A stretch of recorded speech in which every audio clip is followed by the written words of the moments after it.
बिस्मिल्लाहिर्रहमानिर्रहीम, अस्सलाम वालेकुम। Welcome to my channel daily cooking. आज हम शाम की चाय के साथ बनाएंगे 1 कप मैदे से ढेर सारे बहुत ही मज़ेदार बेहद खस्ता एक नए तरीके से नमक पारे। तो आपने रेसिपी को ट्राई करना है। बनाना स्टार्ट करते हैं। इसके लिए यहाँ पर हमने मैदा लिया है 1 कप।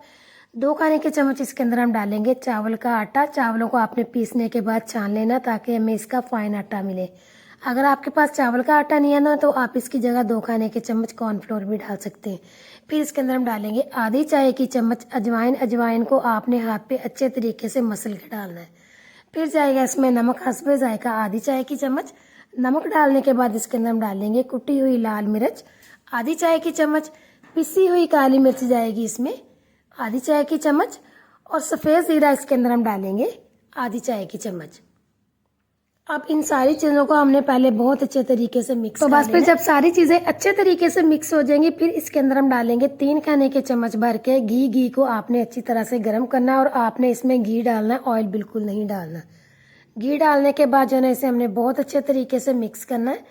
इतने अच्छे तरीके से इसे हमने मिक्स करना है कि जब हम मैदे को हाथ में दबाएं ना तो ये हमारे हाथ में इकट्ठा हो जाए। तो बस पहले अच्छे तरीके से इसे हम मिक्स करेंगे, फिर जो है ना इसे हम चेक कर लेंगे। तो देखिए जी अच्छे तरीके से हमने इसको मिक्स कर लिया। बस अब इसे हम चेक करते हैं। तो देखिए दबाने से जो है ना मैदा कितने अच्छे तरीके से इकट्ठा हो चुका है। इसका मतलब कि जो हमने घी डाला था ना बहुत अच्छे तरीके से इसके अंदर मिक्स हो चुका है। बस अब हमने क्या करना है कि थोड़ा थोड़ा करके इसके अंदर हमने पानी डालना। फिर जो है ना इसे हमने अच्छे तरीके से गूंद लेना। और जो डो है ना हमारी सख्त होनी चाहिए, नरम तो बस इसे हम 5 से 6 मिनट के लिए पहले अच्छे तरीके से गूंदेंगे। फिर जो है ना इसे हमने प्लास्टिक रैप में अच्छी तरह से कवर करके 1 घंटे के लिए रेस्ट देना ताकि डो हमारी बहुत अच्छे तरीके से सेट हो जाए। अगर तो आपके पास ये वाला क्लिंग पेपर नहीं है ना तो कोई सा भी आप शापर ले लें। मकसद हमारा इसको सिर्फ कवर करने का यही है कि ये ऊपर से ड्राई ना हो। तो देखिए जी 1 घंटे के बाद जो है ना डो हमारी बहुत अच्छे तरीके से सेट हो चुकी है। ये देखिए इस तरह की जो है ना हमारी डो होनी चाहिए। तो बस अब हमने क्या करना है कि इसमें से जो है ना थोड़ा सा हमने मैदा लेना और इसका एक छोटा सा पेड़ा बना लेना। चाहे तो आप एक ही दफ़ा सारे पेड़े बना ले, चाहे आप साथ साथ बना ले। तो छोटा सा हम पेड़ा बनाएंगे। फिर हमने एक दफ़ा अच्छी तरह से इसको प्रेस करना। फिर जो है ना इसके ऊपर हल्का सा मैदा जो है वो डस्ट करना। डस्ट करने के बाद एक आपने इसकी पतली सी रोटी बेल लेनी। जितने अच्छे तरीके से आप इसको बेल लेंगे ना रोटी हमारी जितनी ही अच्छे तरीके से बेली जाएगी ना उतने ही मजे के और खस्ता जो है ना हमारे नमक पारे। और ये जो इसके किनारे है ना इसको आपने सेट नहीं करना चाहिए, थोड़े बहुत टूट भी जाएंगे ना तो खैर है क्योंकि एंड पे इसकी हमने कटिंग ही करनी। मकसद हमारा जो है ना सिर्फ इसको पतला बेलना है। तो देखिए बहुत अच्छे तरीके से इसको हमने बेल लिया। बस अब हमने छुरी से चारों तरफ से इसकी कटिंग करनी है। और ये जो इसकी साइडें है ना इनको आपने ज़ाया नहीं करना। चाहे तो आप इनके छोटे छोटे पीस करके इन्हें फ्राई कर ले या फिर से जो है ना आप इसका पेड़ा बना लें। तो देखिए कटिंग करने के बाद जो है ना हमें रेक्टेंगल की इसकी जो है ना हमें शेप मिली है। तो यही वाली शेप हमें चाहिए। बस इसके ऊपर जो है ना अब हमने अच्छे तरीके से घी को लगाना है। घी लगाने के बाद जो है ना हमने फिर इसके ऊपर मैदा डस्ट करना और अच्छे तरीके से जो है ना मैदे को इसके ऊपर सेट कर देना है।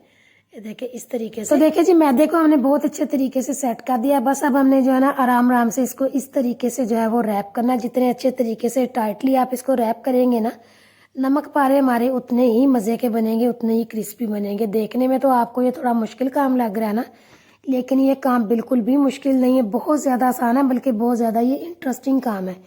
एक दफ़ा आप इसे बनाएंगे ना तो आपका दिल चाहेगा कि आप इसको बार बार बना कर खाएं।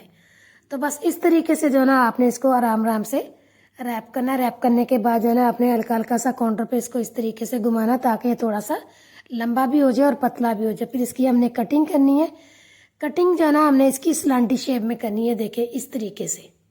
तो इस तरीके से जो है ना हमने इसकी सारी कटिंग कर लेनी है। कटिंग करके फिर जो है ना मैं आपको दिखाती हूँ इसकी लेयर्स के कितनी ज़बरदस्त बनी है। देखिए इस तरीके से।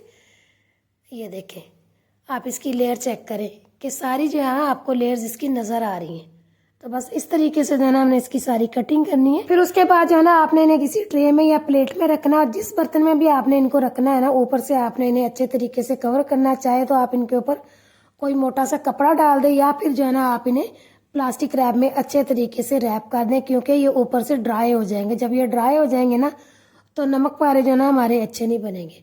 तो इस तरीके से जो है ना आपने इन्हें अच्छी तरह से कवर करना है। तो देखें यहाँ पर सारे जो है ना नमक पारे हमारे बनकर तैयार हो चुके। जो इनके एक्स्ट्रा साइडें थी ना जो हमने कटिंग की थी, वो देखिए उनको भी हमने छोटे छोटे पीसेस में कट कर लिया। इन्हें भी जो है ना हमने ज़ाया नहीं किया, इनको भी जो है ना हम फ्राई करेंगे। तो पहले हम इन्हें फ्राई करेंगे। ऑयल जो है ना हमारा गर्म होना चाहिए, बहुत ज़्यादा फुल गर्म नहीं होना चाहिए कि डालते ही जो है ना हमारे नमक पारे जलना स्टार्ट हो जाए। नॉर्मल ऑयल में आपने इनको फ्राई करना है और चम्मच को जो है ना आपने चलाते रहना, रोकना नहीं, ताकि हर तरफ से जो है ना अच्छे तरीके से ये क्रिस्पी फ्राई हो। ये देखिए इस तरीके से। तो देखिए अभी 2 मिनट ही हुए हैं इन्हें फ्राई होते हुए। तो आप इनकी लेयर्स चेक करें कितनी ज़बरदस्त जो है ना इनकी लेयर्स जो है वो उभर के आई हैं। तो मज़ीद जो है ना 3 से 4 मिनट के लिए इसे हम और फ्राई करेंगे, फिर जो है ना इन्हें हम निकाल लेंगे। तो बहुत ही बेहतरीन से जो है ना हमारे नमक पारे जो है देखिए फ्राई हो चुके हैं। बस अब इन्हें हम निकाल लेते हैं।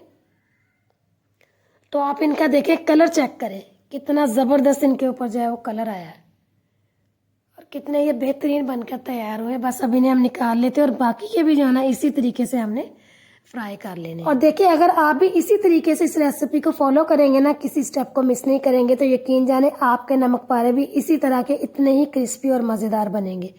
आप इन्हें बनाकर 1 से 1.5 हफ्ते के लिए सेव भी कर सकते हैं। घर में कोई गेस्ट वगैरह आ जाता है ना, फ़ौरन से आप इन्हें चाय के साथ सर्व कर सकते हैं। देखिए कितने क्रिस्पी ये बनकर तैयार हुए। वीडियो अच्छी लगे तो लाइक करें, शेयर करें।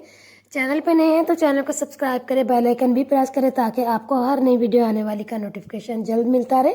दुआ में याद रखें और अगली वीडियो तक के लिए अल्लाह हाफिज़।